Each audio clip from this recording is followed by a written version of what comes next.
도넛 사용 설명서. 도넛형 인간들을 위한 문장 레시피. 재밌는 소설이었고, 저는 두 번째 고른 문장도 이 우정에서 나오는 거라서 일단은 그럼 제목님이 고른 문장의 이야기로 넘어가 볼게요. 13쪽에 있는 내용이고요. 네. 첫 번째 에피소드, 네. 조율사의 아내들에서 네. 나왔던 내용입니다. 네. 읽어드릴게요. 네. 층계로 가는 길에 우리가 둘러가는 게 공작이 새겨진 탁자야. 거대한 은빛 새인데 펼친 날개에는 번쩍이는 깃털을 표현하려고 생유리 조각을 박아놓았어. 녹색하고 파란색이야. 그가 색깔을 물었을 때 바이올릿은 그렇게 말했다. 그래, 그녀는 그게 그냥 유리라는 걸 알고 있었다. 보석이 아니라. 전에 그가 엄청나게 문제가 많은 그랜드 피아노를 응접실에서 손보느라 애쓰고 있을 때 그녀는 그런 얘기를 들었다. 층계는 곡선을 그리고 있었는데 채플 피아노가 있는 데까지 하도 자주 오르내려서 그는 그것을 알았다. 첫 번째 층계참은 터널처럼 어둡다. 바이올릿은 그렇게 말해주었다. 양쪽 끝에 소파가 하나씩 있고 웃음기 없는 초상화들이 벽의 어둠 속에 반쯤 잠겨 있다. 네. 첫 번째 단편에서 골랐던 문장인데요. 네. 조율사의 아내들. 여기서 조율사가 눈이 보이지 않잖아요. 네. 보이지 않고 여기서 바이올릿은 두 번째 만나게 된 아내. 네. 예전에 만났었다가 네. 벨이라는 첫 번째 아내에게 졌다고 좀 표현했었죠.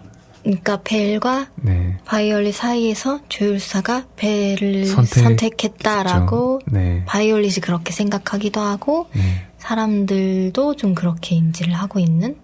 제가 이 단편에서 문장을 두 개를 골랐었는데 네. 그 뒤에 얘기할 거는 다른 부분이고 이 문장은 좀 윌리엄 트레버 소설 이번 거 읽으면서 이렇게 표현한 것들이 되게 좋았었어요.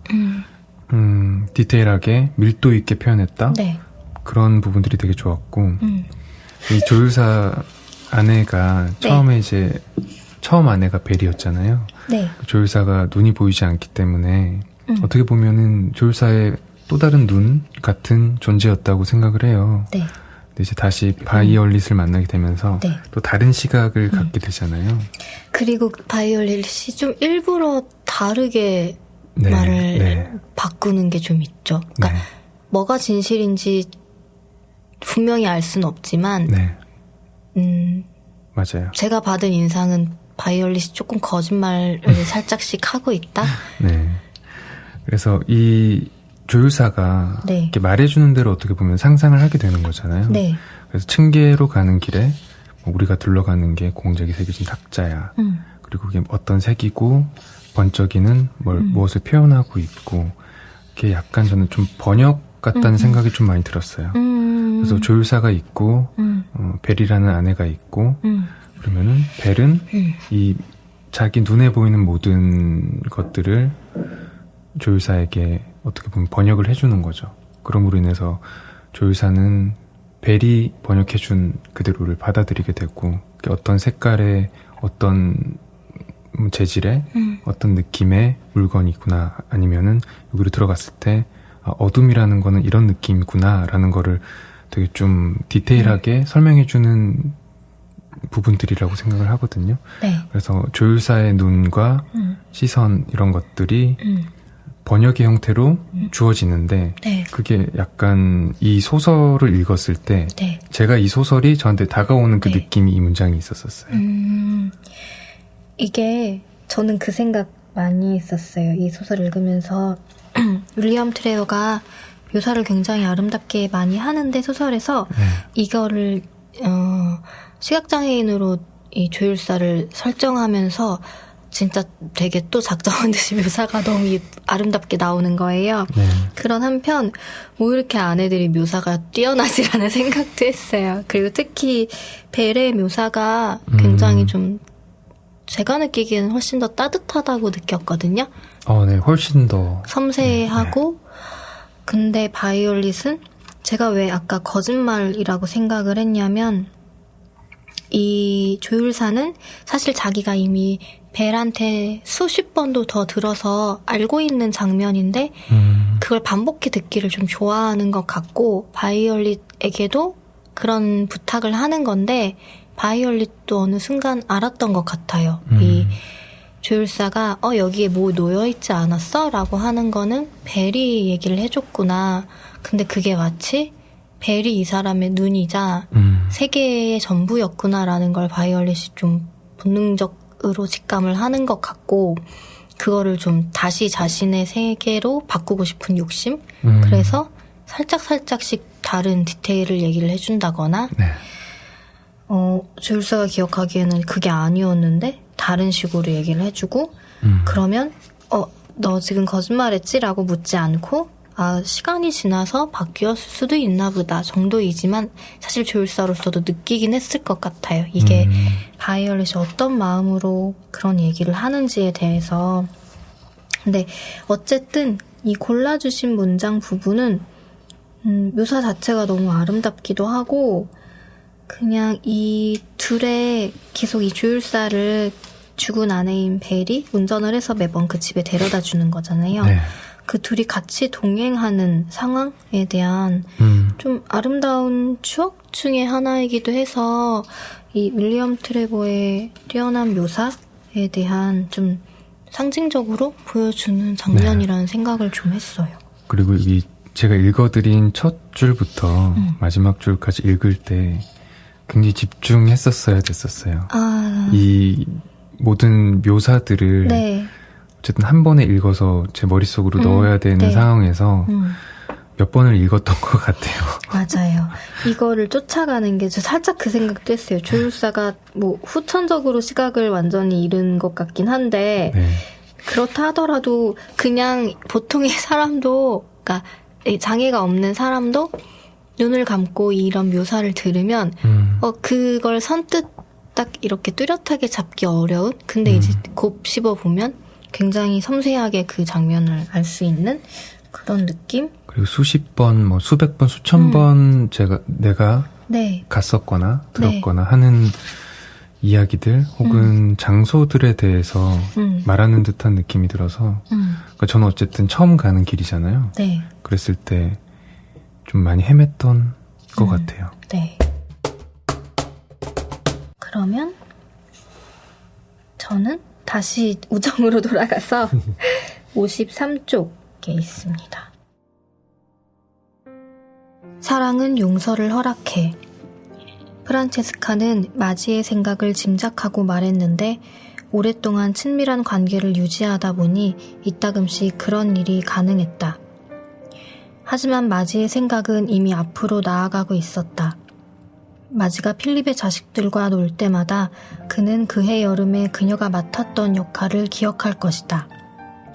마지는 그가 그런 말을 하는 소리, 그리고 프란체스카의 침묵이 귀에 들리는 듯했다.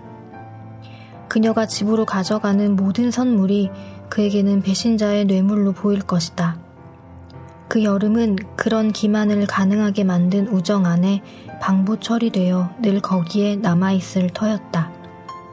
아파트 열쇠, 해변의 집, 감추려 했지만 드러난 비밀. 결혼이 있고자 하는 것을 우정은 결코 잊지 않을 것이다. 그해 여름이 이미 우정의 일부가 되어버렸기 때문이다. 이제 우정은 파괴적인 것이 될 수밖에 없었다.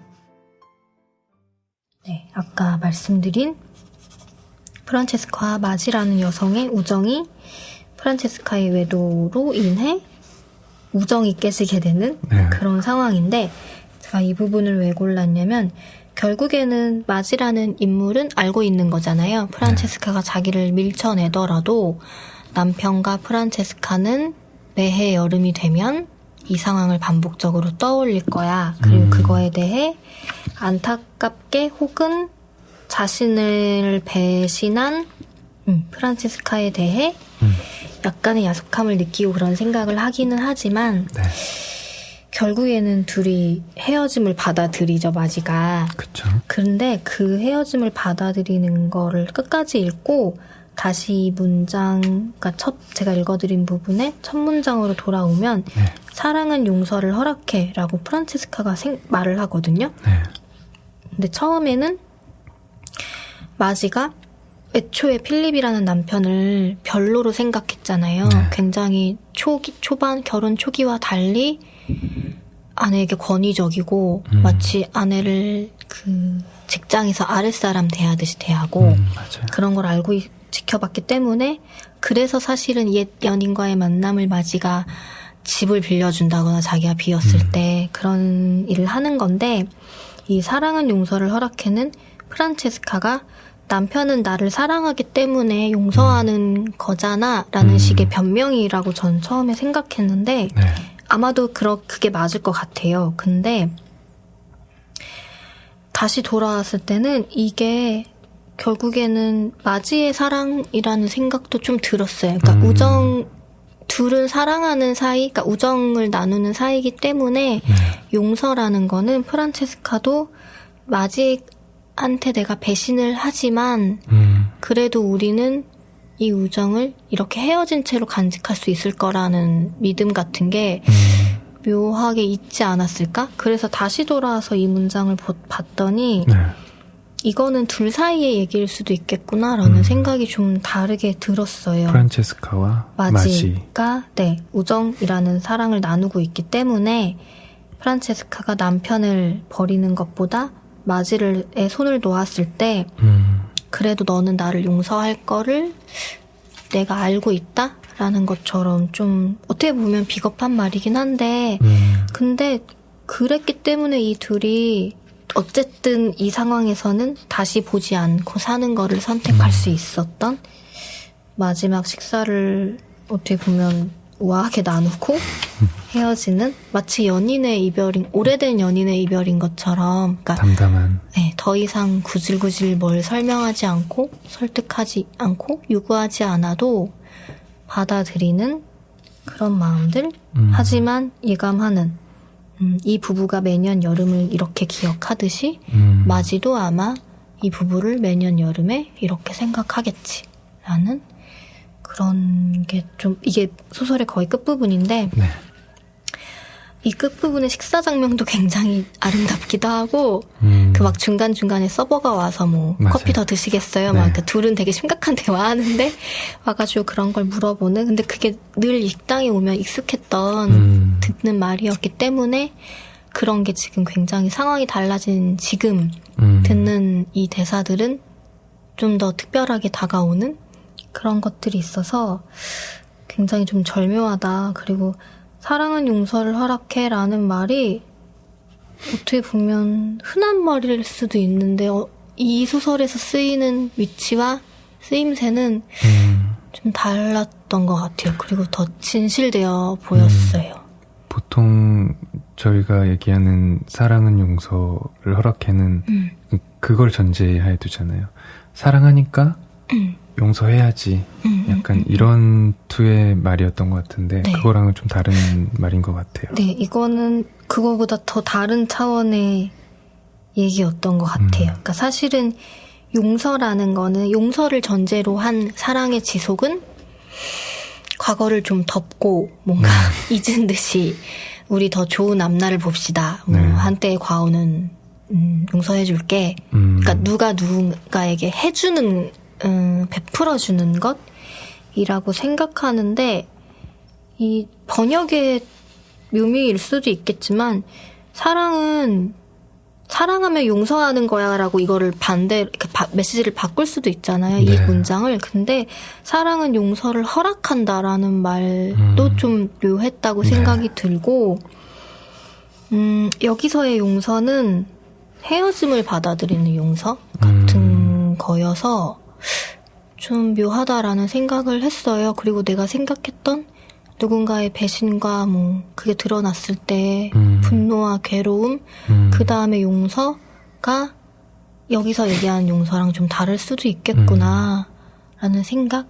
아마 결국에 긴 시간이 흐르고 나면은 필립이 프란체스카를 용서한 게 아니라 프란체스카는 마지에게 용서를 허락받은 거였겠구나라는 생각이 좀 들었어요. 길게 생각했을 때 누가 누구를 용서했는지 잘 모르겠어요, 사실. 맞아요, 맞아요. 프란체스카도 지금 이거를 정확히 자기가 무슨 말을 하는지 알고 한 게 아닌 것 같아요. 지금 상황에서는 이 상황을 모면하기 위한 구실, 변명이라고 생각을 하는데, 왜냐하면 그 앞에 문장이 모욕을 당한 남편이 어떻게 배신한 친구까지 용서할 수 있단 말인가 라는 이제 어떤 마지의 생각 같은 게 나오긴 하는데, 이렇게 따르면 이 용서는 필립의 용서거든요. 네. 이런 맥락이면은. 근데 왠지 여기서는 그 용서와 이 용서는 좀 다를 수도 있겠구나라는 결론으로 가서는 그런 생각이 들어서, 그런 관계의 용서와 헤어지는 게 꼭 완전 용서하지 못하고 끝나는 그런 건 아니잖아요. 네, 그래서 그렇죠. 그런 설명할 수 없는 관계에 대해서 좀 선명하게 느껴진. 이 문장 읽어주셨을 때, 네. 그 전에 앞에 에피소드를 읽었었잖아요. 그래서 여기에 다시 집중하는데 되게 오래 걸렸어요. 이렇게 같이 얘기를 하는데도 이게 오래 걸리는구나라는 생각을 읽는데 되게 막 했던 것 같아요. 맞아요. 뭔가 마지가 누구지? 이러면서. 너무 이름도 다 낯설고 네. 뭔가 흔한 이름도 있고 되게 안 흔한 이름도 있고. 아까 저희가 그 처음에 조율사의 아내에 푹 빠져서 얘기를 하다가 네. 또 다음 에피소드를 넘어오니까 갑자기 백지가 되는 그런 경험을 하네요. 맞아요.